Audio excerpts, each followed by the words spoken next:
America has dramatically stepped up its preparation for a bloody-nose military attack on North Korea designed to stop the rogue nation's nuclear weapons program.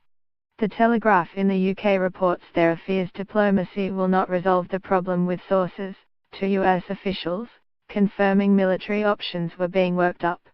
The Pentagon is trying to find options that would allow them to punch the North Koreans in the nose, get their attention and show that we're serious, one former US security official briefed on policy told the Telegraph.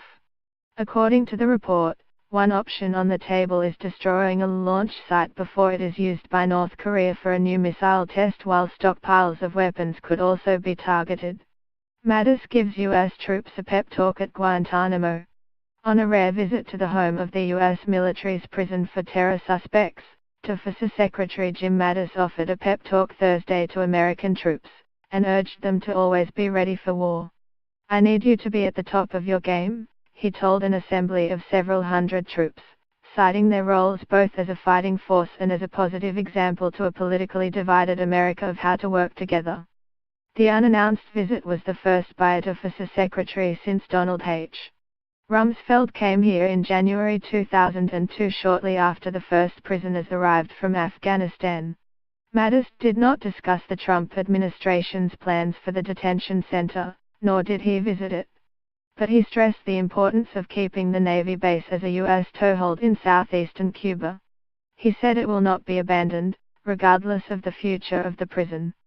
"We need this base badly," he said, as a strategic spot to conduct humanitarian relief and other naval operations, as it had before the September 11, 2001, attacks. Mattis spoke to 3 groups of troops, offering holiday greetings and thanks for their service. He also fielded their questions as he stood in a warm sun, and found that the prospect of war with North Korea was on their minds. Mattis said international efforts to compel North Korea to give up its nuclear weapons are focused for now on diplomacy. He also emphasized that effective diplomacy must be backed by a credible threat of military force. "We need to keep this in a diplomatic framework for solution," he said. But he added that in the event diplomacy fails, you all have to be ready to go. Speaking to a few dozen Marines at a rifle range, Mattis described North Korea as a not yet imminent but a direct threat to the United States.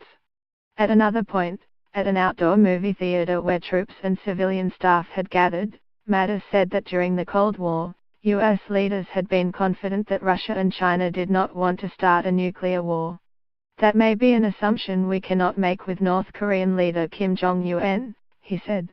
Mattis was asked if the U.S. has worked out planning for a post-war Korean peninsula, including the issue of reunifying the North and South. He answered indirectly by saying, "We're probably not where we need to be in such discussions with Russia, China and others." Mattis arrived at Guantanamo Wednesday night and was accompanied by an Associated Press reporter.